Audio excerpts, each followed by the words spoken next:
Thank you for watching the World Community Magazine's Hour of Power Live on Facebook with your hosts Edward McQueen and April Garner.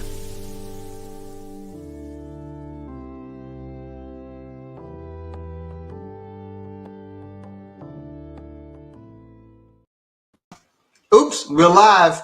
Yes, we are. Another week of WCM Live, Brother Edward. How are you? Oh, man. It's another week. It's a full week because we've got a lot. Yes. We've got a lot. Some Yes. very good information today. To our audience, welcome to our program today. And I'm your host, co-host, Miss April Garner, WCM Live first. Can you believe we're at the end of March already, basically? I mean, that's just a day or two left. Well, yeah, that's scary. Okay. I mean, time just going by, you can't do anything. You know? It is zooming by. It really is. But I guess hopefully with our guest today, we can be enlightened a little bit more and then kind of slow down the week a little bit. What do you think? We can be enlightened and move on out of the month and roll into April. Hopefully everyone's ready for the spring. I know the flowers are blooming and the pollen is certainly falling, and I think the spring fever is out there. So I can't think of a better way to wrap up the month of March, which of course was the observance month for Women's History Month, than to have our special guest here today to just kind of take us through the movement of women in America. And we have some wonderful, wonderful insight coming from some esteemed contributors today. And we hope that you all will enjoy it. We want to remind you that if you have any questions or comments, please drop them into the comments section on the platform that you're using, either Facebook or YouTube tonight. And we will certainly make sure that our guests see the questions, that we moderate the questions and comments so that they can be answered, or there's a great reply that will help you to understand why it is that we're doing this show tonight. So, so that we won't delay anyone else anymore. Please also make sure you share. Make sure you share this particular live stream today, and it will be available for rebroadcast if you will visit our YouTube channel. But we're going to bring on 3 guests who have agreed to be here tonight so that we can have a great discussion about the movement of women in America. And I'm going to start with Dr. Preston McKever-Floyd, who, of course, is an icon in the city of Conway and everywhere, really. I mean, I know that his reach is outside of our bounds. Yeah, it's definitely outside of our bounds. But Dr. McKeever-Floyd, how are you tonight? I'm very well, thank you. All right. And then joining us as well, we have Dr. Nelljean Rice. How are you, Dr. Nelljean Rice? Very well, thank you. All right. And Dr. Katherine. Yes, we're pleased to have you here. And Dr. Kathryn Silva, how are you this evening? I'm doing well, thank you. All right, thank you very much. So we have, the 3 guests here this evening to help us to form a conversation about the movement of women in America. And we're going to kind of move around the screen and allow each of them to give us a little bit of a profile of who they are. And then we'll get into why they're all here and why they were tapped to even have this conversation with us. And so we're going to start with Dr. McKeever-Floyd, because actually he was instrumental in helping us to pull this show together. And I couldn't think of anyone who would be better for this show tonight than, and we call him Preston, but I have to give props where props are due tonight. So Dr. McKeever-Floyd, yes. And so why don't you tell everyone who's unfamiliar with you and those who, of course, are very familiar with you, just reintroduce yourself. I don't know quite where to start. Well, I'm a native of Conway, for one thing. I've left many times and returned, and I grew up here in Conway. I was graduated from Conway High School, actually, in 1968. I was in the class with the first African Americans to graduate from Conway High School, and went on to Virginia State, Duke University, Northwestern University, Emory University, and the University of South Carolina. And when I graduated from the University of South Carolina, interestingly, I was the first African American to receive a PhD in philosophy. So that's kind of a brief introduction. Well, I guess one other thing that's very important to me, I am CEO and founder of the Dr. Preston L McKever-Floyd Youth Sports Academy in Monrovia, Liberia, where we serve 200 students. Education is our primary goal, but we use soccer to teach life skills and leadership skills. And I have 34 children in high school on scholarship and 18 in college. Wow, that's Man, incredible. Look, first time I've heard it, Dr. Preston. You gotta propagate that a little more often. You know, I'll be glad to. Be very glad to. All right. Yes. Well, that's quite an achievement. Thank you so much for sharing that with us tonight, Dr. Silva. Hello, everybody. I'm Kathryn Silva Hyde. I'm the chair of the Department of Humanities at Claflin University. I am from Massachusetts and started my career at UMass Boston as an undergrad in Africana Studies with a focus on Black women and Black women's studies and gender studies, and also a major in history. After I earned my degree, worked for a few years and came to the University of South Carolina, where I met Dr. Preston McKever-Floyd, as we were both graduate students and working very hard in our little group we call the Posse. I had to shout out my friends, Nancy Brown and Sharon White, who are part of that group. We really supported each other through this process. All of us focused on women and gender studies, and so we used to have robust conversations about this. And so now I've been at Claflin University for 6 years, and it's been a really interesting experience, especially since many of our students at this historic HBCU are women. About 70% of our student body are women, and most of the students who are majoring in Africana Studies at this moment are also young women, hoping to go on to the professorate. Awesome. Thank you so much. And Dr. Rice. Well, I am from all over. I've lived all over the world. I was born in China. My dad was a diplomat, and I did all my college work here in the United States. And my PhD is from the University of South Carolina. I got it late. I sort of vowed to myself that I'd get it by the time I was 50, and I did. But I worked with Preston at Coastal for a long, long time. And we just really gravitated to each other because of our interests, shared interests. And somewhere along the way, we decided we were going to start a Women and Gender Studies program, because even though my major was English all the way through,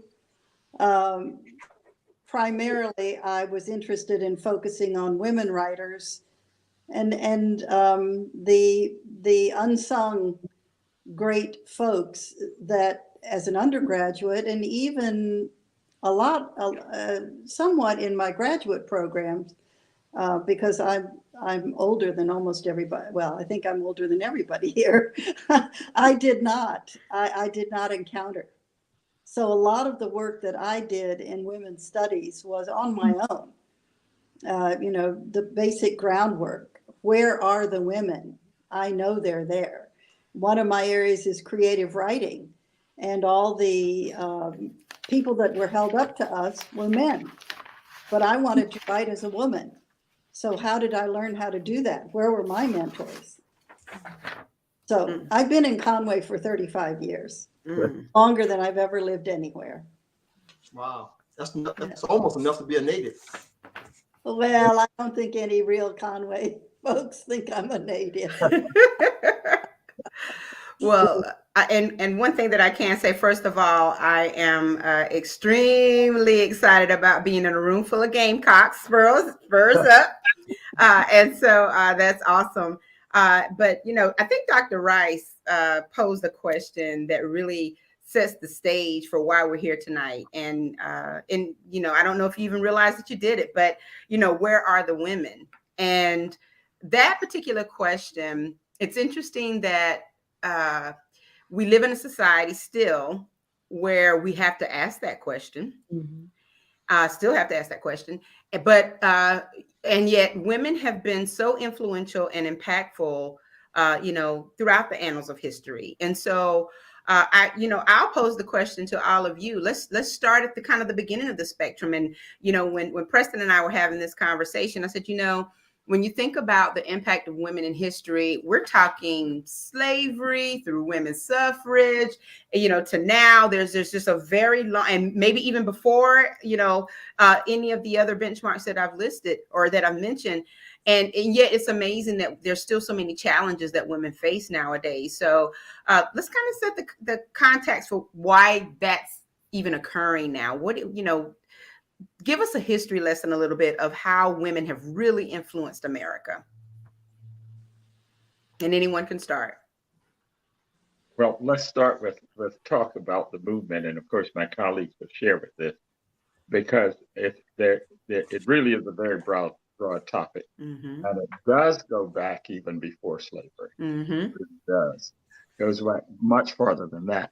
But we will at least bring it into historical context in the sense of institution.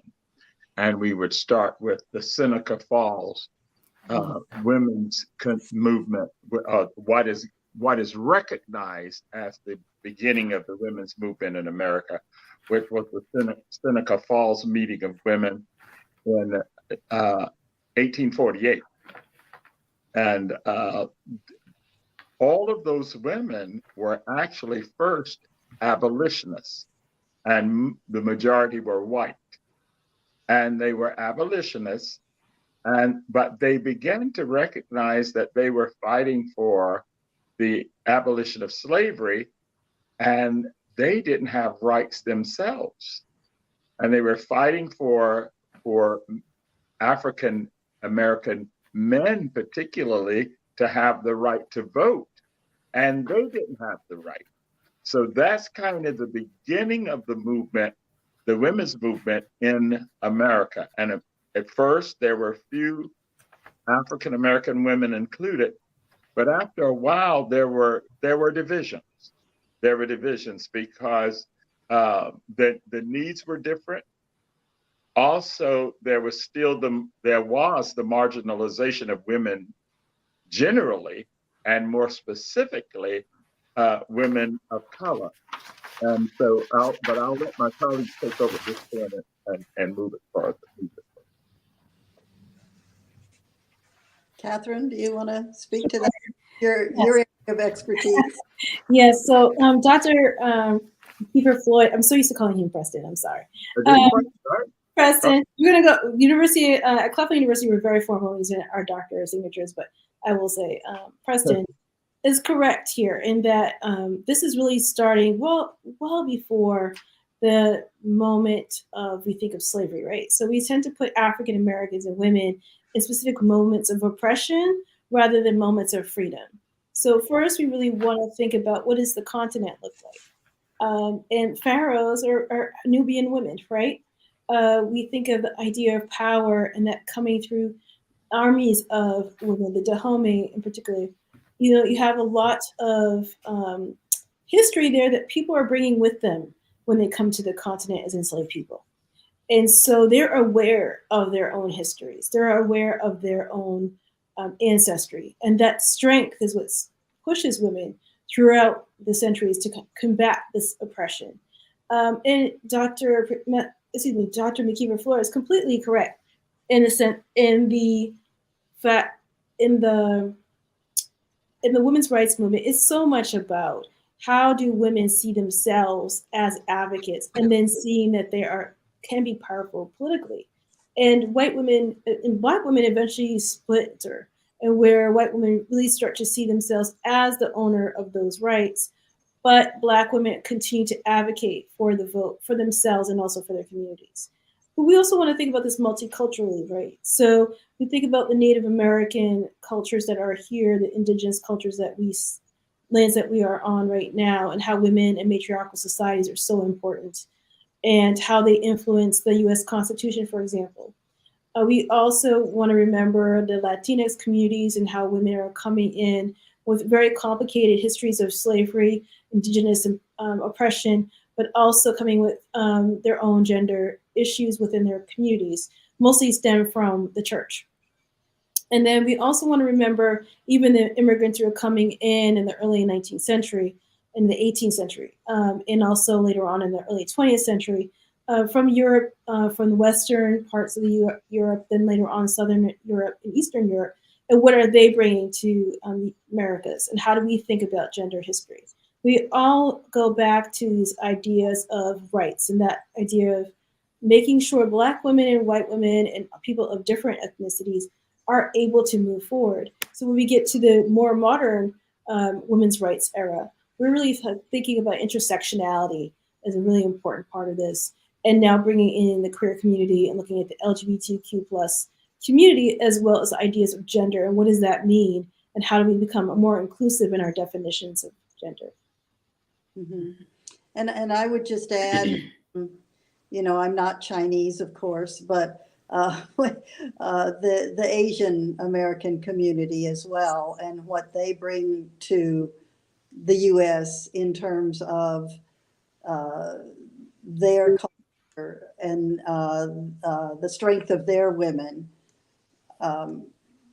as immigrants, and building strong families and educating their children, and all the things that are important. And then the younger generations being able to speak out, become academics or become professionals and really make their voices heard.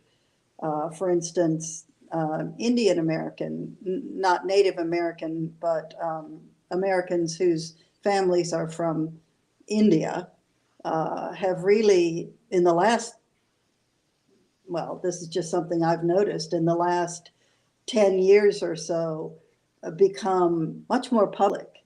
Correct. Which is a great thing about living in America, I think, that they can. Before you move to the next point. Yeah, go ahead. Dr. Silva, will you explain for the audience intersectionality? Sure, thank you. So intersectionality is the idea that we think of a person as more than just one idea. So for example, I'll use me.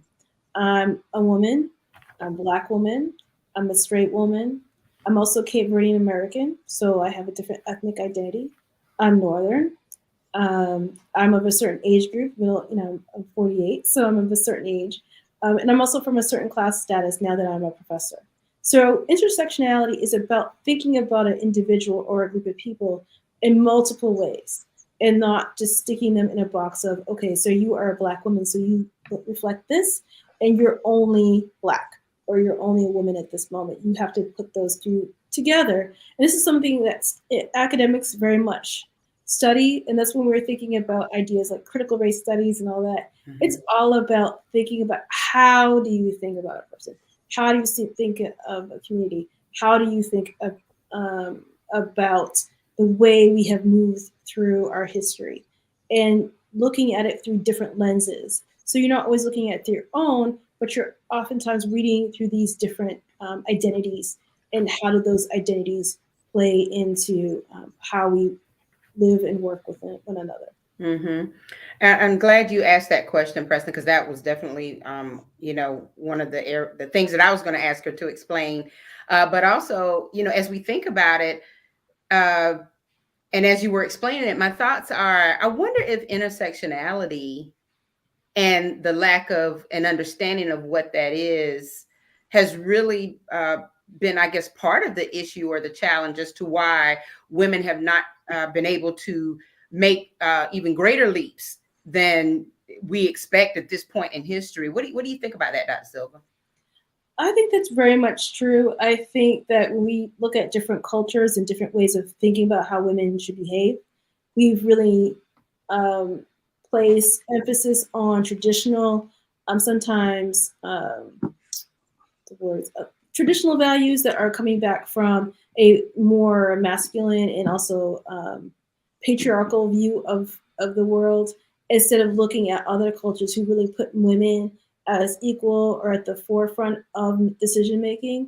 And we are behind in this, right? So many countries already had women presidents and prime ministers, and we still haven't done that. And we really need to look at why the United States is not leading in this, but actually very, very far behind other cultures who have really seen women as important to the political conversation is not because of their idea of empathy or sympathy or these ideas that we oftentimes ascribe to women, but it's much more that they're seen as people who are capable, who are smart, who understand how to run a government. And we haven't done that here. So I think that we don't see people as intersectional. We see them as put in a box. And I think that's very much so here in the US. And even as people become acculturated to the US, right? So they may have a different culture and then you become part of something, then that's when you start to take on those values as well. And so it's very interesting to me to see how the rest of the world operates versus what we do here in the US. Mm-hmm. And interestingly, I was thinking about this earlier today about how I came to women and gender studies. One thing, and I grew up here in Conway, and I had on both my paternal and maternal side aunts and uncles with long-standing marriages that last for a lifetime, most of them, and both individuals were strong, Mm-hmm. the wife and the husband. And I think about my parents and how they talked in some traditional ways, but that was probably the beginning for me because I saw independent women. I saw women who had their own businesses, many of them. And even my father, who was 19 years older than my mother, and definitely old school from the country, we used to hard work, that kind of thing. But what was most interesting is while we had a division of labor between the boys and the girls, we had to do the outside stuff.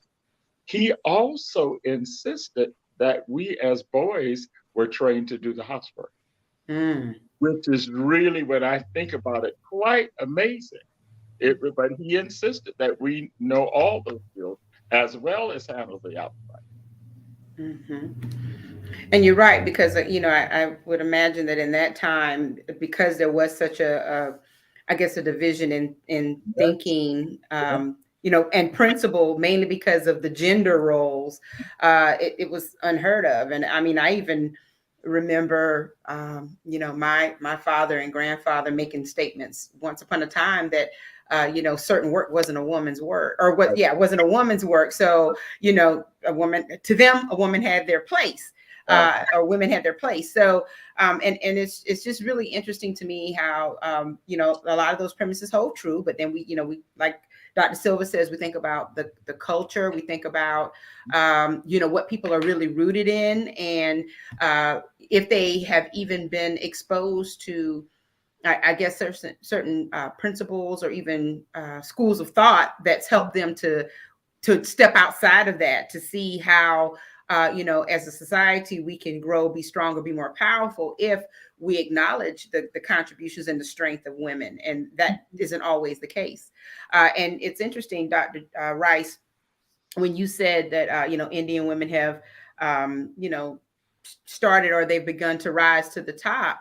I immediately I thought about the fact that, even more so than Black women in a lot of instances. I mean, when we think about the fact that in South Carolina, we had a woman governor who was also Indian, and yet I believe if a Black woman entered the race, it would be particularly hard for that person to actually, win the seat.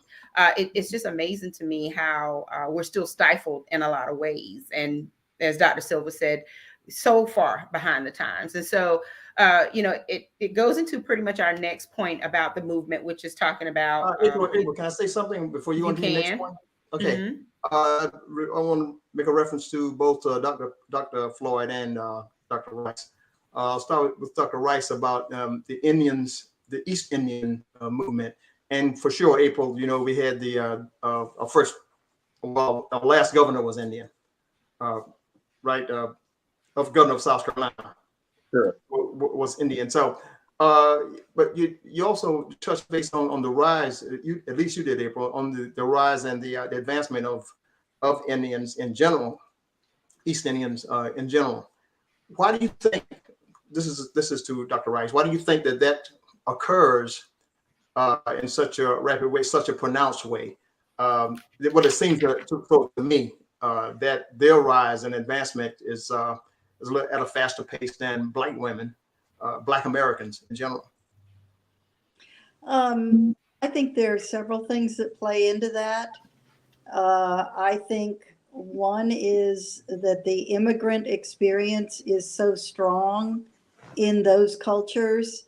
And because of that, because they have consciously moved from their own culture and all of the support networks that they have in those cultures, that they are freed to pursue things, and then and their parents encourage pursuit of things that would not be possible in their home cultures because the weight of their religion or the way the whole country feels about, one of the problems in India now is it's almost like out of control rape of young girls.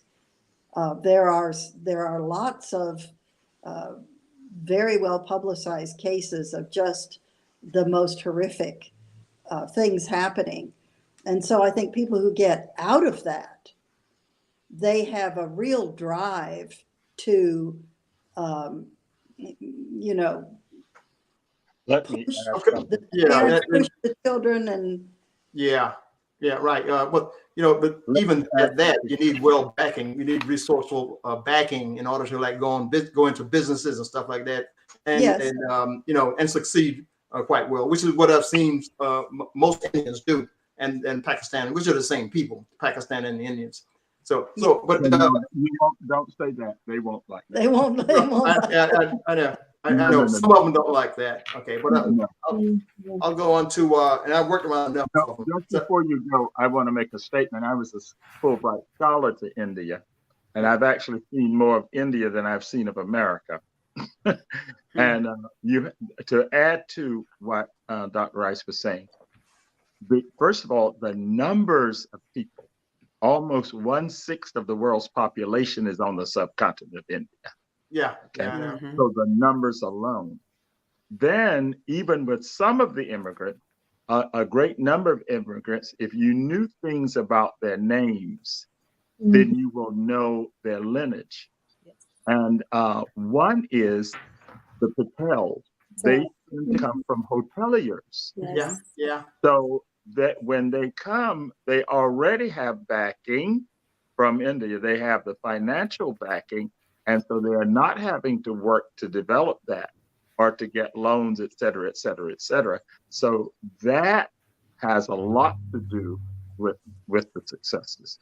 Yeah. And I think, we cannot, and I think this is one thing I'm very, very passionate about, that the United States, several of you were asking, well, why are we so behind? Yeah. Well, one of the reasons we're so behind is we will not acknowledge the horrible sin of slavery and what that did to all of us. Yeah. And is still doing to all of us. Mm-hmm.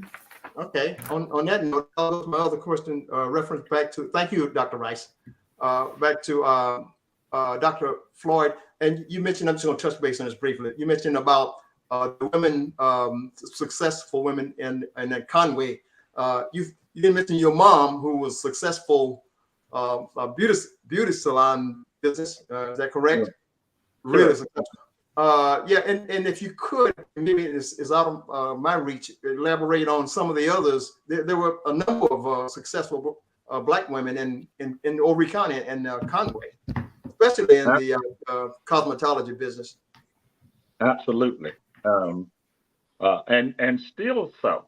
Yeah. Of course, many women in many different areas now, but one of the things, it wasn't a very difficult business to go into, which I say that. I'm saying that from 2022. I shouldn't say that maybe because it may have been a little more difficult than I realized. But I remember particularly with my mother, as I said, she was 19 years younger than my father. And she married him after the death of his first wife. And he was left with 5 young children. And I remember when she went to beauty college, as a matter of fact, I was 3 years old and sometimes I went with her.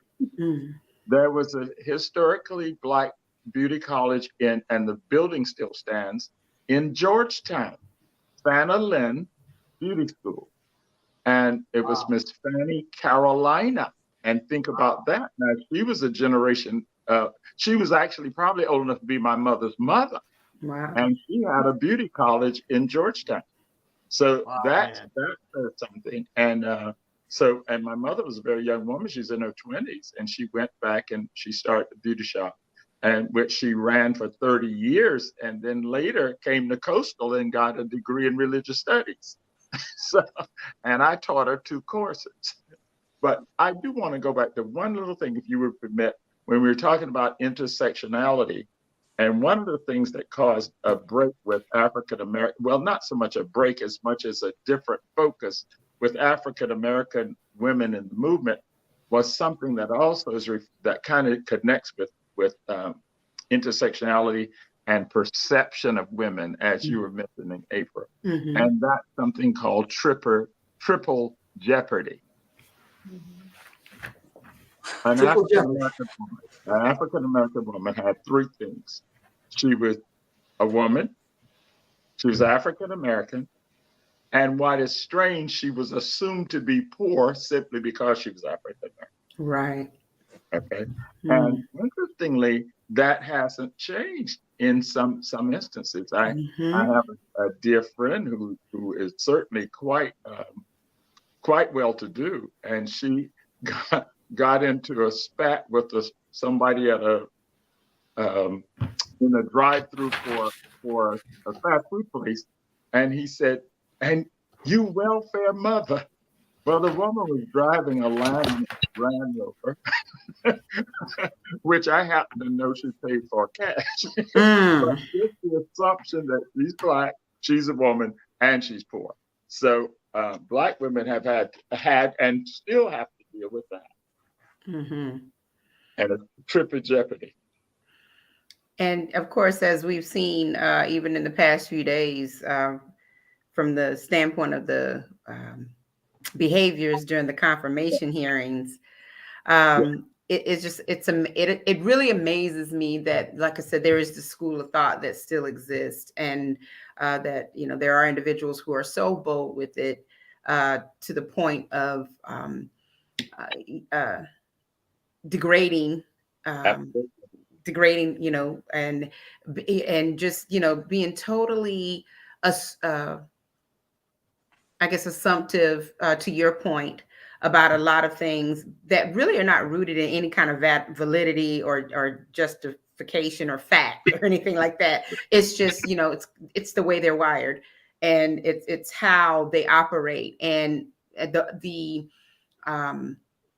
overarching point of all of that is that because that still exists, it will continue to be tough for women of color, especially Black women, to overcome those types of barriers when we are trying to, you know, insert our influence, our power, our intelligence, just our intelligence into sectors where you know, it's needed and could be highly appreciated. But it's that type of behavior that will continue to cause us as Americans to really miss out on some things that could be totally empowering and uplifting for our society, to bridge a lot of gaps. And so, you know, as we talk about women of color in the movement, I think that, you know, as people think about women of color in the women's movement, and if for women in general throughout history, there's some notables that always typically come to mind. There's your Rosa Parks, there's your Harriet Tubmans, your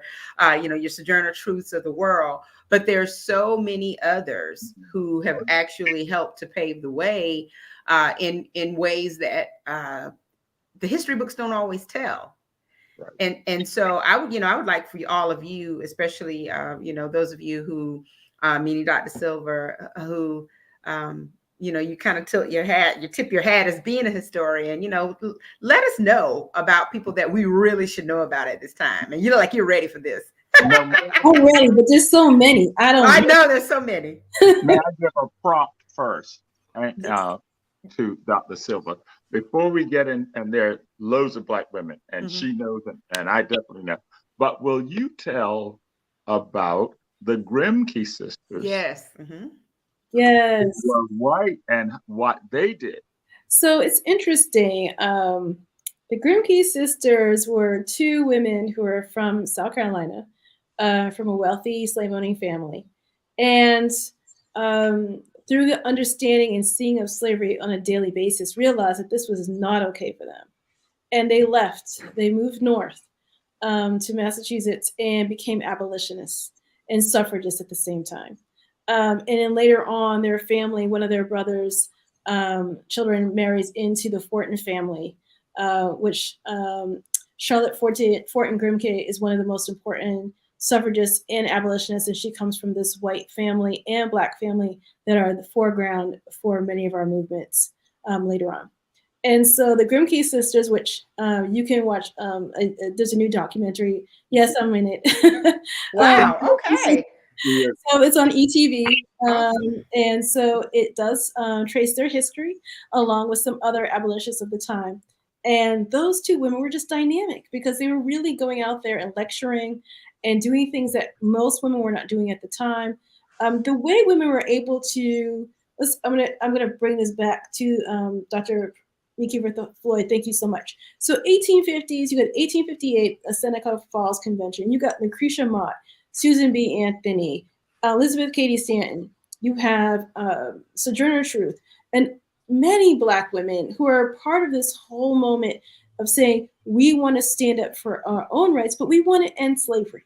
And so women are really allowed to be open about their ideas through this circuit of lectures and become well known through this lecture circuit and actually doing the work, but seen as women's work. So it's like seen as moral authority of women. And that's when they start to see themselves outside of a patriarchal household and saying, I can do this. I can do something through the church, or I can do this through the lecture circuit. I can talk about abolitionism, and that's how I'm going to assert my rights. And you see this, especially up north, you see a lot of this. And then you have Black women like Anna Julia Cooper, who's from North Carolina, who's the first Black woman to earn a PhD in history. And you have Ida B. Wells, of course, we know of her much more now than we used to, through some amazing biographies that have recently come out, specifically by Paula Giddings is one of the most definitive biographies of her and her work in the anti-lynching campaign. And if we note, just within the past year, the Senate finally approved an anti-lynching bill that Black women were working for since the turn of the century. So with President signed it today.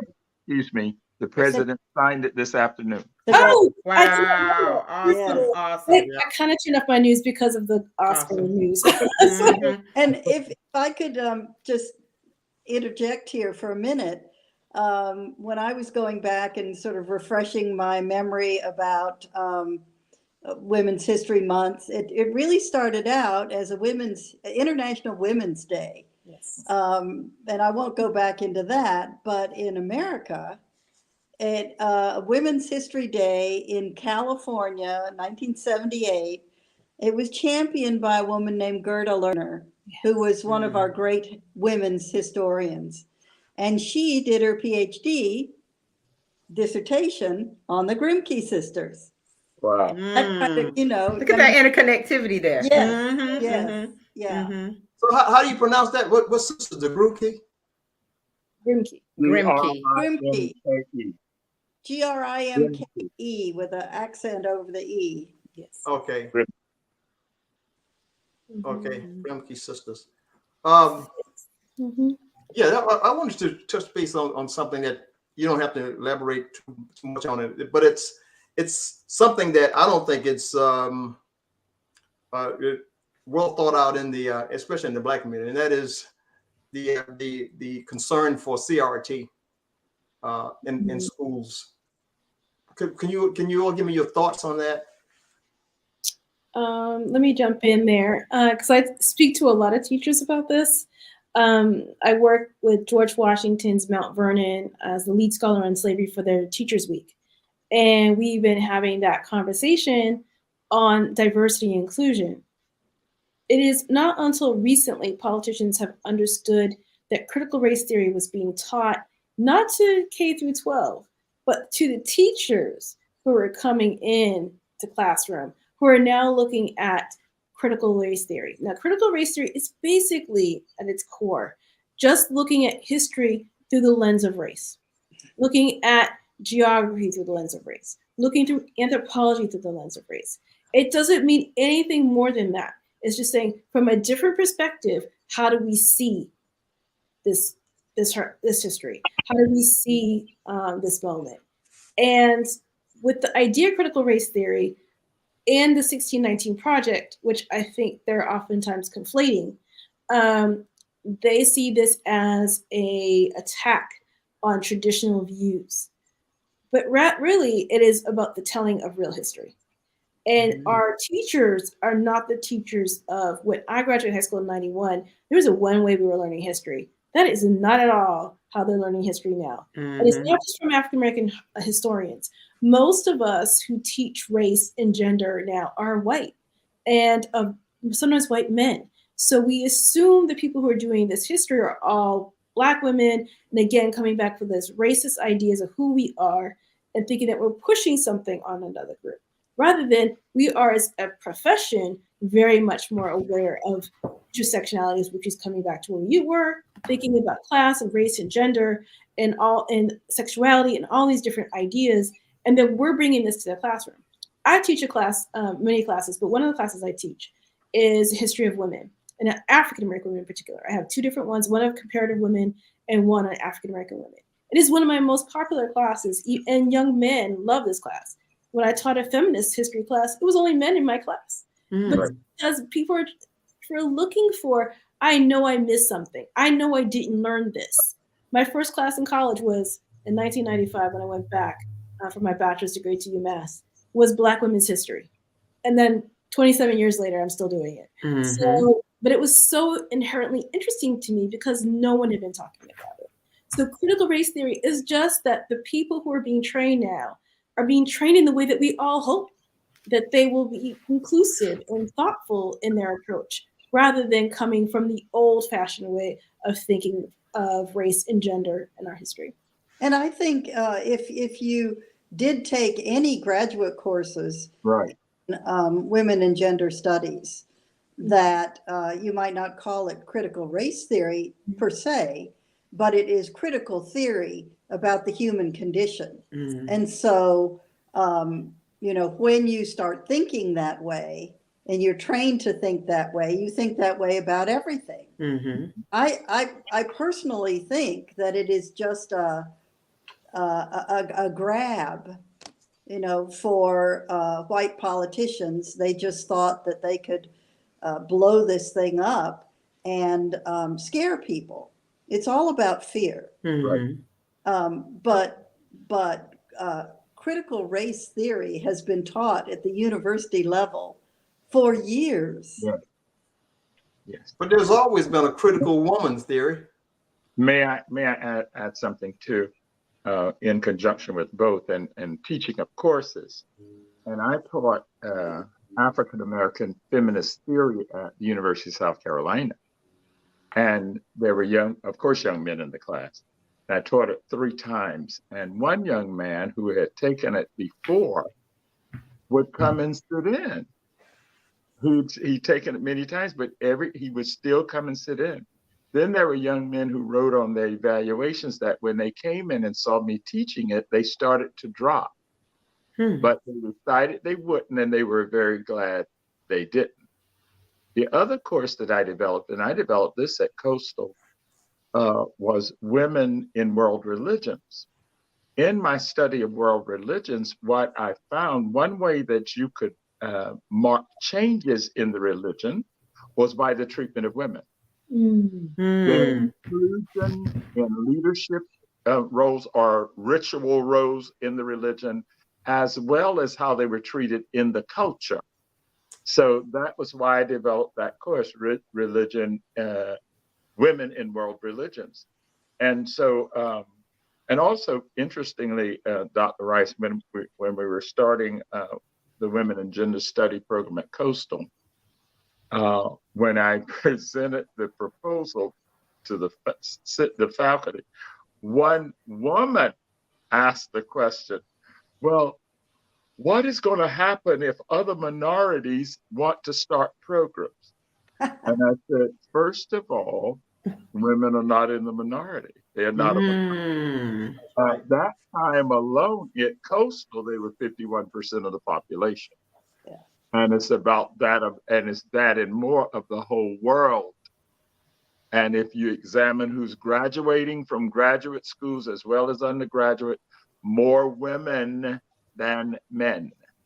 Law school, medical school, more women than men. Absolutely.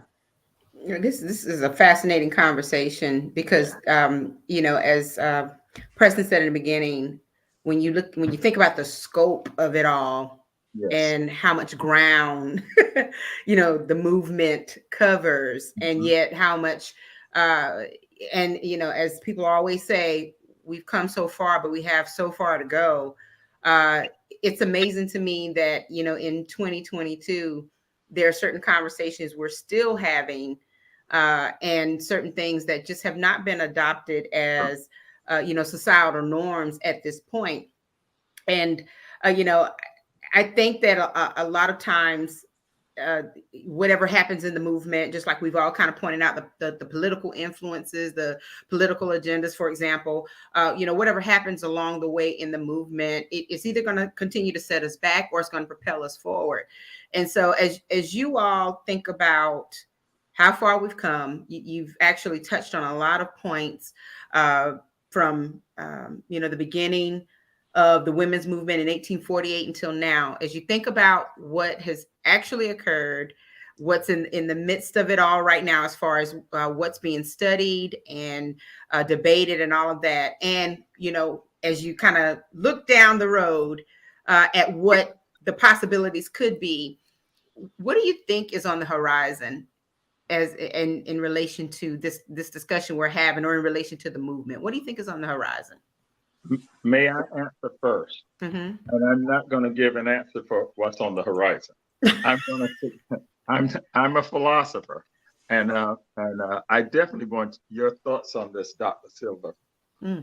One of the issues, because I was very disappointed about 30 years ago in my life, because things that I thought should have happened in the world had not happened. And there was a point when I wouldn't in any panel to discuss race with anybody. I don't care who they were. I didn't, because I was very turned off by it. But I came to realize, and Dr. Silva, I really want your opinion on this. Of course, we tend to study history on a timeline, okay? And from past to present and on. So, but what I have, as a philosopher, I see time differently. Time doesn't necessarily move along a line. We have to talk about it that way because that's the way we analyze things, but I don't think that's the way it really is. And that's what we are seeing, because here you have even this terrible interchange we saw last week, but still the fact that this woman is there, and how she got there and what she brought with her, correct, says a lot. Yet you have this noise over here, and it's the same thing. You see certain, and again, it has to do with what we focus on, and we know with media, particularly media that's profit driven, we focus on what's going to get the attention of people. Absolutely. So as a result, a lot of the things, like we were saying, the unsung heroes, the people who are doing great work all the time, nobody knows anything about it because it doesn't sell newspapers and doesn't sell ads on television. So that's kind of my take on history, period, and how we view it. Now, Dr. Silva, what do you think? Up pops the World Community Magazine to fill that void. Yes. Right. I take the view of Dr. Mckeever-Floyd. As a historian, I don't always teach my courses even in a linear fashion anymore. because as he perfectly said, and I don't want to try to repeat, that we are, depending on your lens and how you're looking at a particular event, you'll be able to see the ways that we move forward and the ways that we're going backward, or how people are interacting with one another. Right. I think we get so stuck, and I'm proud of my department for this. We don't do quizzes and we don't do tests. We write a lot of papers, we do a lot of discussion, and we're all about that at Claflin. And I think more and more universities are like that, because we realize people are approaching history as checking a box, knowing a date, knowing a name. Right. It's not history. History is how we live our lives, and how do we see those lives moving forward. We all have our own personal lives. So if you think about your own life and how in some ways you may have moved forward, then moved back a little bit, then kind of gone again. And then that is just exactly how I see how we're going to approach history. And so sometimes when I have young people in my classroom who say, and the great thing about being a college professor is that you're always around 18 to 24-year-olds, right? So you're always around these very young people who bring on all their new ideas, who think they're the first ones who ever thought of it. And then you realize things like today we found out they didn't never watch The Matrix. We're like, how do you never see The Matrix? But they're also coming into these classrooms asking questions that sometimes really make us have to think. Have things changed that much? Well, in some instances, no. Some things are still very, very difficult. Housing, access to education. But then you have people who are like Jackson, who are doing these amazing things. Maybe, hopefully, the next Supreme Court justice who's a Black woman. Kamala Harris, who's Indian and also Jamaican. And so having this history being both at the same time. And how do you reconcile with that? I don't know what's going to happen next, but I know that young people right now do not think the way that we thought. That's true. They're so different. First of all, they don't believe in having a lifelong career of doing this thing. It's all about passion, about being minimalist, getting rid of having so many things, about being community-minded, very interested in pursuing things because they love them, being happy about working at home, being very comfortable in digital environment, even if they don't know fully how to use it, because we assume they do and they don't always. And they're just innovative in how they're thinking, and they really don't like capitalism. Right. So most of them are like, okay, I have these huge student loans, or I see my parents have, because they're Gen Xers like me, have large student loans. I just finished paying them off. Their education is very expensive. All they're thinking about is a job, and they've been told their whole life, you've got to be trained for a job, and now they're rejecting that. And I don't want that 9-to-5 job that you've told me. So as we kind of think about how women's history is going to change, women are innovators in this field. They've always been the small business owners. They've always been the ones who have decided that I'm going to do something that I love and also feed my family, and are very, very diverse in their ideas, and also willing to have multiple streams of income now. Most of those multi-level marketing that you see online now with people creating their new businesses, most of that's women. I follow one particular person who's in Ireland. She is a major bodybuilder. She's also vegan. And she has this multi-million-dollar business she started because she saw a need for herself. And I think that's where we're going to see more innovation amongst women overall, is in thinking about how to be movers and shakers, but also in their own right and doing things for themselves. Absolutely. And one thing I might say too, it may be a little different take on history, but I think what we're seeing, take yourselves back to the dinosaurs. They were apex, they were on top.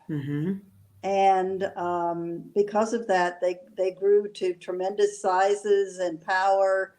And then the world and the forces in the world, and the idea of, well, what happened to them keeps changing, but that's the beauty of history. We always learn new things, but those dinosaurs are gone. That's correct. So just think about, that horrible thing that happened in the hearings.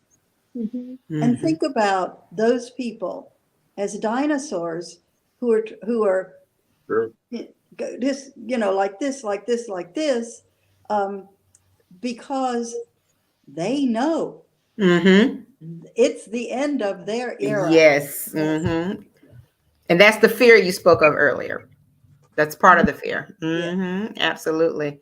Well, I tell you, this has been an absolutely intriguing conversation. It's been empowering for me as a woman, as a Black woman. Again, I couldn't have put it together any better myself. Preston, you really brought it home for us tonight, pulling together this wonderful panel. My pleasure. Yeah, absolutely. And to try and pull it all together in an hour, I didn't know how it would flow because it's real easy to go down a rabbit hole of certain things. But I think you all did a tremendous job of making sure that, we stayed within the context of what we wanted to convey here tonight, which is definitely what Dr. Silva said. History is not linear. And, the movement of women in America, it will continue to ebb and flow. It will propel itself. It will retract. It will do a lot of things. But there's no denying that we shape history. We impact history. And there's definitely more to come. So, I'm sending up good vibes. And I know you all are for Ketanji Brown Jackson. And like you said, I hope that she is confirmed. For anyone else who's coming up now, who wishes to, put themselves out there with a brand new idea, a brand new edict theory, principle, whatever it is that they want to propel into history, do it. That's why we're here. That's why we're here to not merely exist, but to live. And so as women, the things that we've been doing in history, yes, whether we want to believe it or not, we have been a very integral part of history and will continue to be. So I thank you all for bringing that all together and creating this great narrative tonight to help us close out Women's History Month. And so, Brother Edward, do you have anything, or any of the guests, do you have anything else you want to say before we let them go to their dinner tonight? Look, I don't want this hour. This is going by so fast. It has. Can you all stay another hour? But now then we have to get into the invoicing, right, Dr. Silva?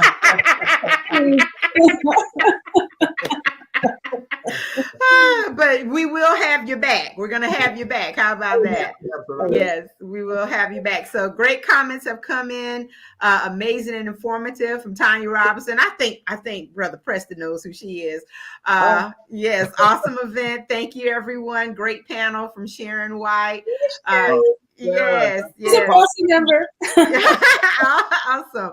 Thank you all. Ms. Marjorie McKeever, thank you for joining us tonight. We really do appreciate it.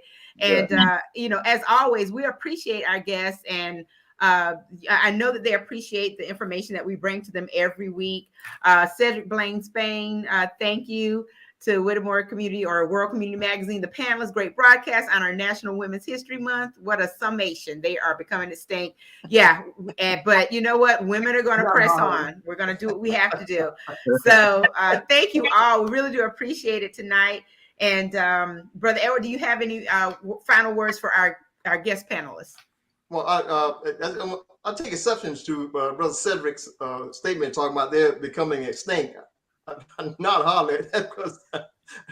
He's not talking about women. He's talking about he's not talking about women. He's talking about those dinosaurs. He's talking about those dinosaurs, right?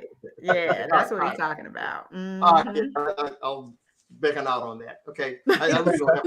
It's so nice to meet you all and to see you again. Yes. So the people who wrote in, it's so nice to see old faces from the community, that I hadn't seen in years. Thank you for listening. I miss everybody. All the more reason why we have to bring you back. We just have to bring you so you can stay connected to the community. Yeah, absolutely. And Dr. Silva, continue to do great things at Claflin.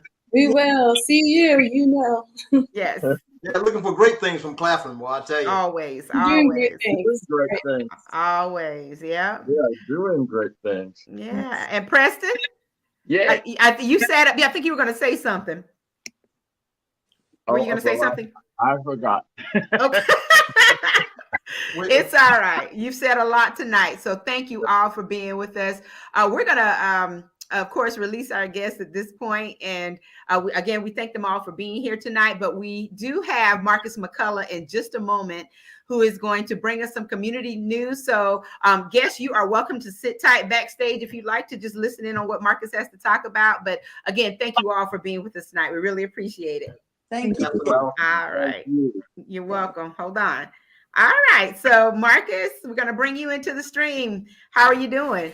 I'm doing great, doing wonderful. Happy to be back again another week. Yes, great to see you again for another week. How'd you enjoy the conversation tonight?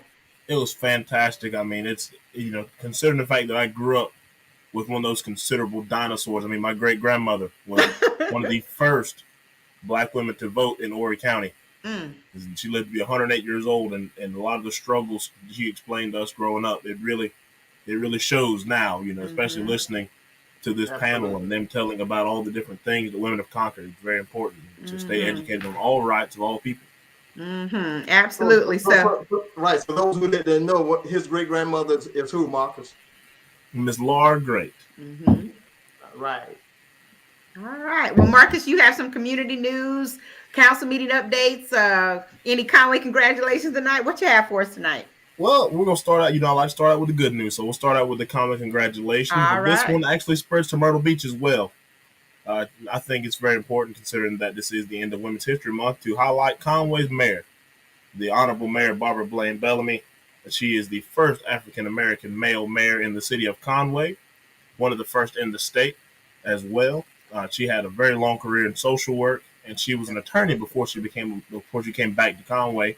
But she was a lawyer for the underserved community, and that's something that, it really attests to her servant heart for the community. Also, we'd like to highlight Mayor Brenda Bethune of Myrtle Beach. And she is a very, very powerful, very successful businesswoman in the Myrtle Beach area and in Horry County. Also a woman of color, so I'd like to highlight those two ladies for all the hard work they've done, and for really putting women on the map in our area in a field that tend to be dominated by men.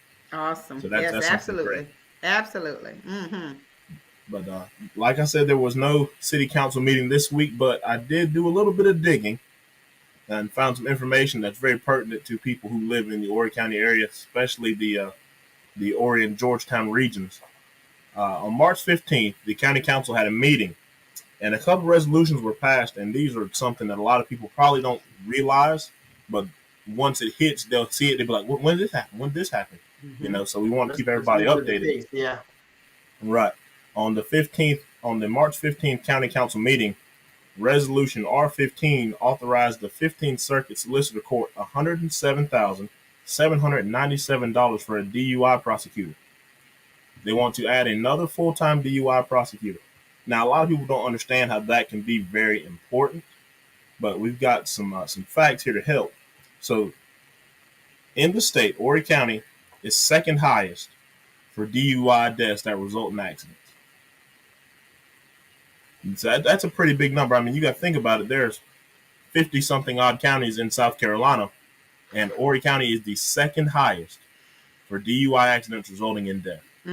That's a big stat that we don't want to have. It's very dangerous, and we want to make sure people understand that even when read something in the paper or see it on Facebook that almost $108,000 is being added yearly to the county salary, which will come from tax money, of course. It's going to a good purpose to try and help and make sure that people understand that you can't just drink and drive and get away scot-free anymore. It's a slap on the wrist kind of thing. People are dying, people are being seriously injured, and it puts all of us at danger. Absolutely. Yeah. We want to make sure people really do understand that. They also passed another resolution, R17, which was a $282,000 grant given from the South Carolina Department of Public Safety for violent crime investigations. Now, everybody who's lived here for at least 10 years can tell that the amount of violent crime and the amount of sirens we hear at night and the amount of police cars we see on duty and working constantly, and the news headlines on the evening news and Facebook about crime taking place, they're ramping up, and it's becoming almost concerning. That our little area of Horry County is now turning into this highly dense populated area with a lot of crime. So I did a little bit more research, and I found an article by WMBF News that reported since 2020, murders have gone up 120% in Horry County, and aggravated assaults have gone up 28% in Horry County. Those numbers are very alarming. Just think about it. That 120% in the matter of little more than a year, almost 2 years, 120% increase in murders, and 28% increase in aggravated assaults. That's a scary number, and that's why we try to tell people to stay involved in your community, get to know the police officers working in your area, get to know your police chief. If you have problems involving crime or something that is worrying you, that's what these city council meetings, that's what meetings with the police chief, the coffee with a cop. Coffee with a cop you mentioned last week. Yeah. That took place this morning. Things like that are when you need to show up so people can hear your voice and hear your concerns and make something happen. And that is particularly concerning when you think about the fact that, their recruitment efforts have just been a challenge for the past couple of years. And so they're already overtaxed as far as having enough officers or law enforcement on the streets who can combat, a lot of these issues. So, and that could be the reason why the numbers are, staggeringly high at this time. That's it's a very compelling number. Yeah, we want people to definitely be abreast of these situations and these numbers, because, like I said, this isn't something we're seeing on ABC News at 6:30, 7 o'clock. This is something that pertains to us every single day in the area we live, we work, our families are, our friends come and visit. It's something that's very important that we stay up to date on. Absolutely. Absolutely. Tired of seeing a lot of orange suits when I turned into the channels in the evening for news. I'm seeing too many young people in orange suits, man. That's kind of disturbing. It's very disheartening to see it, and especially lately in the past 2 to 3 years, I've seen more and more of my classmates on the news and for doing things that aren't as positive as I have, seeing them in public. You don't hear about people I've been out of high school 4 years. You don't hear about them for 4 years, and then you mention something about them, and the next week you see them. Right. You've been arrested. They've committed some kind of heinous crime. It's kind of disheartening to see our community going to that. But you always have to think about this way. It could be worse, and you have to always highlight the positive, even in the clouds of negativity. Absolutely. Right, man. And do you have anything else in terms of community announcements or anything? I do have one big announcement. This is pretty important, actually. A lot of people will find this interesting. So on Saturday, there is a community yard sale taking place from 8 a.m. to 1 p.m. at the Rec Center in the Mill Pond parking lot. The parking lot that butts up to Mill Pond Road, directly on the side of the highway. It's free to attend. It's totally free to attend. If you would like to rent a booth to sell something of your own, it's only $25. Oh, wow. Right, yeah, and all proceeds that you make go back to you. Exactly. So yard sale. There you go. Yeah, and this is a bigger venue than doing it at your house and putting up paper signs off the printer on the light pole. and you have to. I think you have to have a permit to do a yard sale now. Right. Don't you? Exactly. Yeah, you don't have to have any permit. Just $25, and you can rent a booth and sell whatever you'd like. The exact address is 1515 Mill Pond Road. They'll have concession stands open. There will be other activities taking place for families and with small children.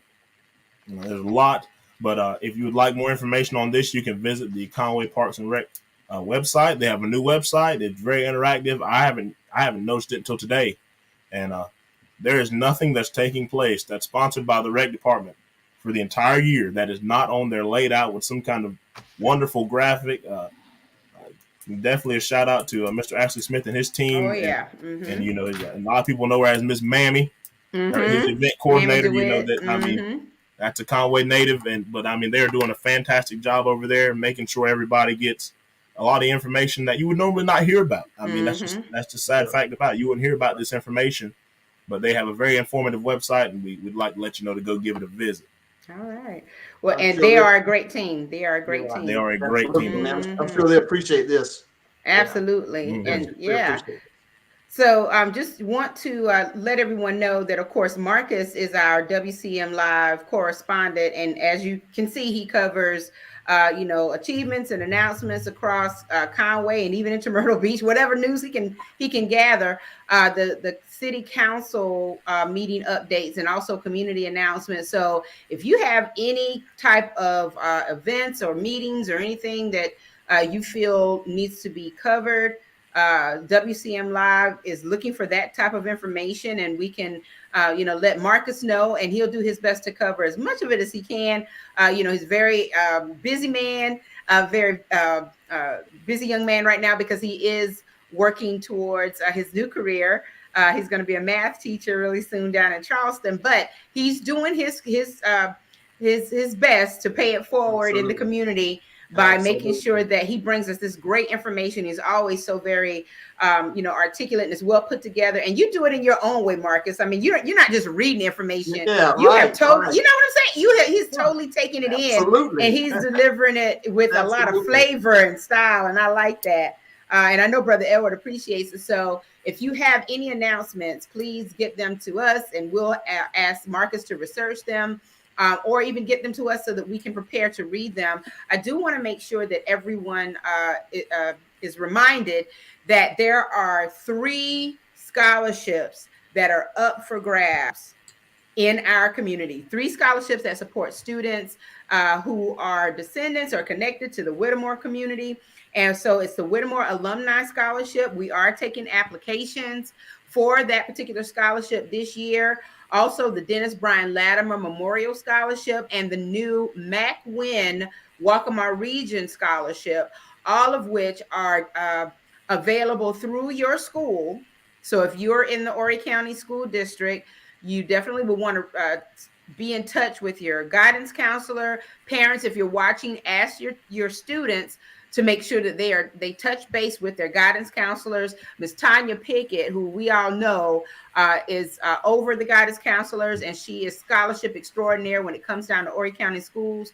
So we want to make sure that that your students are in touch with the guidance counselors. And if the guidance counselor doesn't have information, then Tanya needs to know that, so that she can be sure to redistribute the information, or she can be in touch with the guidance counselors to make sure that they have everything that they need to get this scholarship information to the students. So if you want more information about each scholarship, I will post this information to our World Community Magazine page, and you can read about the various scholarships. And again, if you complete one form, you have pretty much applied for all scholarships, and there's criteria for each scholarship. So you want to make sure that you're asking about the 3 that I mentioned: the Whittemore Alumni Association Scholarship, the Dennis Bryan Latimer Memorial Scholarship, and the Mac Wynn Waccamaw Region Scholarship, which is a new scholarship that has been coordinated by Margie McKeever and Dr. Winston D. McKeever Jr. So